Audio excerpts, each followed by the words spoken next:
करके उनके साथ धोखा किया है। ये हम नहीं बोले थे, श्री 108 श्री माननीय प्रधानमंत्री जी बोले थे कि हर साल 2 करोड़ नौकरी दी जाएगी। क्या मीडिया वाले? मोदी जी बोले थे ना कि हम बोले थे? अरे बोलिए ना महाराज, आपको भी बोलना पड़ेगा, याद रखिएगा इस बात को। सबकी बारी आएगी, इस बात को याद रखिएगा। अरे हमारे लिए क्या है, जब तक जेल में चना रहेगा, आना जाना लगा रहेगा, हमको कोई दिक्कत नहीं है, लेकिन बारी सबकी आएगी, इस बात को याद रखिएगा। कहे थे ना मोदी जी कि हर साल 2 करोड़ रोजगार देंगे, बोले थे कि नहीं बोले थे? अरे बोलिए ना, आप कांग्रेस के कार्यकर्ता हैं, भाजपा के थोड़े हैं कि डर जाएंगे, बोलिए। बोले थे ना, बोले थे ना कि महंगाई कम होगी, बोले थे ना खाते में 15 लाख रुपया आएगा, बोले थे ना अच्छा दिन आएगा। आया क्या? मोदी जी के स्टाइल में पूछूं क्या, आया क्या?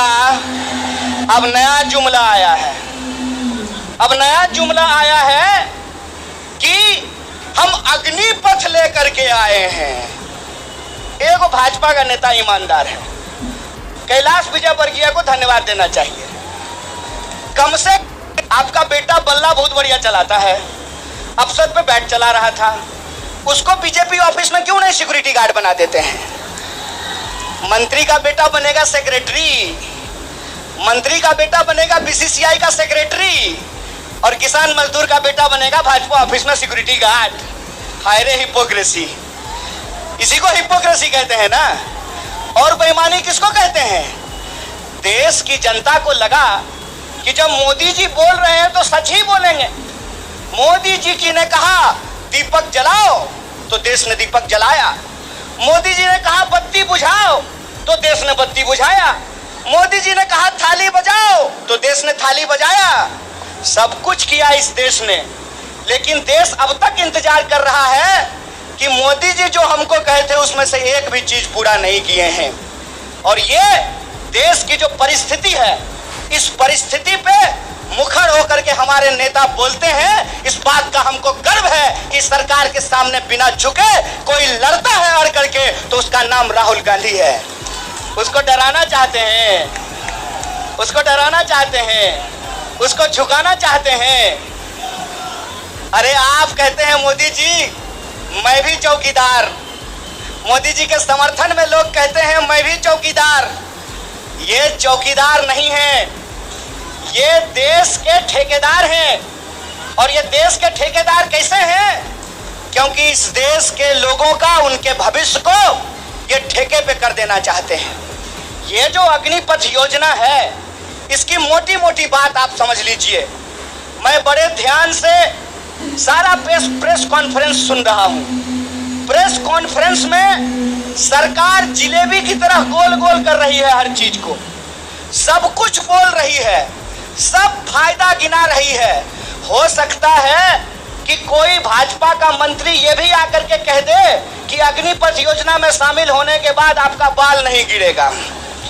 जिस तरीके से उसके फायदे गिनाए जा रहे हैं, लेकिन असली बात नहीं बताया जा रहा है।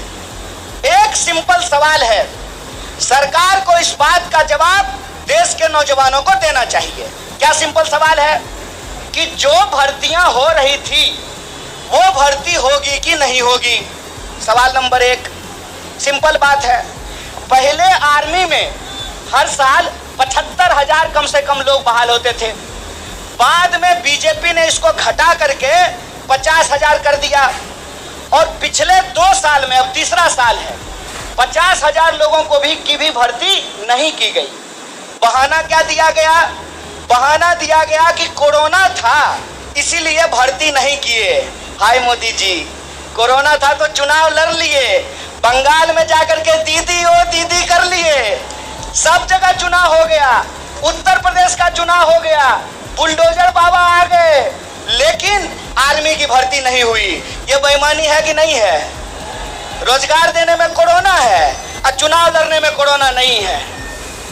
और अगर आप बैकलॉग को देखेंगे, 50,000 को अगर मान लें, तब भी 1.5 लाख बहाली होनी चाहिए थी। 1.5 लाख ये बहाली नहीं कर रहे हैं। 1.5 लाख बहाली ये करेंगे कि नहीं करेंगे, इसको ये नहीं बता रहे हैं। ऊपर से एक नया योजना लेकर के आ गए हैं। तो एक ना छोटा सा कहानी हमको याद आ रहा है। बच्चा बहुत जोर जोर से रो रहा था, कहा मम्मी दूध पिला दो, दूध पिला दो। मम्मी उसको उठा करके अलमीरा पे बिठा दी। बच्चा मम्मी को ये नहीं कहता है कि मम्मी दूध पिला दो, बच्चा चिल्ला चिल्ला करके कह रहा है कि मम्मी अलमीरा से नीचे उतार दो, नीचे उतार दो। लोग मांग रहे थे हर साल 2 करोड़ नौकरी, इन्होंने हर साल 2 करोड़ नौकरी नहीं दी, ऊपर से एक नया योजना लेकर के आ गए हैं। पूरा का पूरा भाजपा के तंत्र को उसमें लगा दिए हैं कि आप बताइए कि अग्निपथ के क्या फायदे हैं। अरे सिंपल सी बात है, बिहार में एक कहावत है, नहाया हुआ शरीर और खाया हुआ शरीर नहीं छुपता है। जो चीज अच्छी होती है उसका फायदा बताने का जरूरत नहीं होता है। जो चीज में कोई खराबी होती है उसका खराबी छुपा करके, आपके घर पे कोई सामान बेचने के लिए आता होगा तो उस सामान का सब कुछ अच्छा अच्छा ही बताता होगा। आप ट्रेन में जब जाते होंगे, बस में जाते होंगे, तो जब जूसर बेचने वाला आता है तो एक संतरा से आपको 1 गिलास जूस निकाल करके दिखाता है, और वही जूसर जब आप घर पे लेकर के जाइएगा तो आधा गिलास जूस भी आपको आपके घर में नहीं निकलेगा।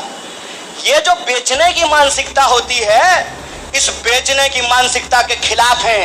ये सत्याग्रह 2 लोगों के बीच में है। जावेद अख्तर ने लिखा है, इस एक हमारी एक और उनकी मुल्क में है आवाजें दो आवाज है।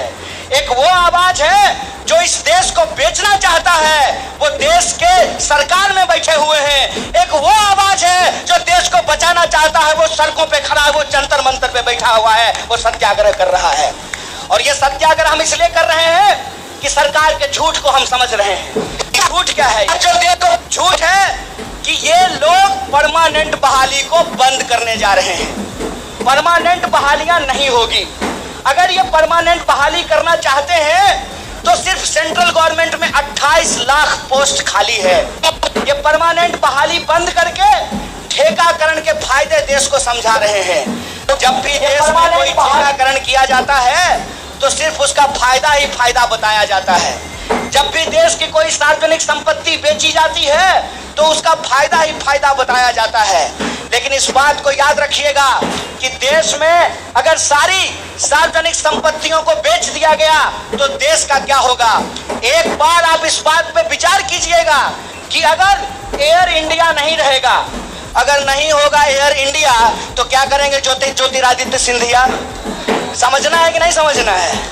आप हमको बताइए कि सरकारी रेलवे नहीं होना चाहिए, सरकारी BSNL नहीं होना चाहिए, इनके हिसाब से सेना में नियमित नौकरी नहीं होनी चाहिए। जब सब कुछ सरकारी नहीं होना चाहिए तो सरकारी प्रधानमंत्री लेकर के ढोल बजाएंगे? फिर सरकारी प्रधानमंत्री भी क्यों होना चाहिए? सरकारी संसद भी क्यों होना चाहिए? देश का मतलब होता है देश की राष्ट्रीय संपत्ति, देश का मतलब होता है देश की राष्ट्रीय सेना, देश का मतलब होता है देश के लोगों का सम्मान। इसीलिए मैं आप तमाम लोगों से यह आग्रह करने के लिए आया हूं, कांग्रेस पार्टी की लड़ाई सिर्फ अपने नेता को बचाने की लड़ाई नहीं है। कांग्रेस पार्टी की लड़ाई इस देश को बचाने की लड़ाई है। वो देश जिस देश को गांधी ने बनाया है, जिस देश को नेहरू, मौलाना अबुल कलाम आजाद ने बनाया है, उस देश को बचाने की लड़ाई है।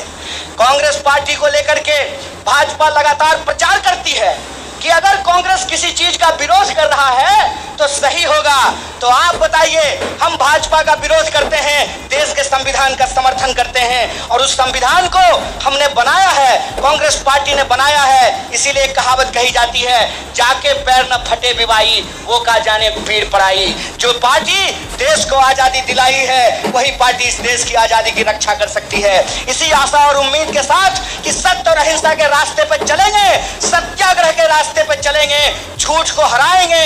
झूठ पे सच भारी है, सत्याग्रह जारी है, यह सत्याग्रह जारी रहेगा। बहुत बहुत शुक्रिया, बहुत बहुत धन्यवाद।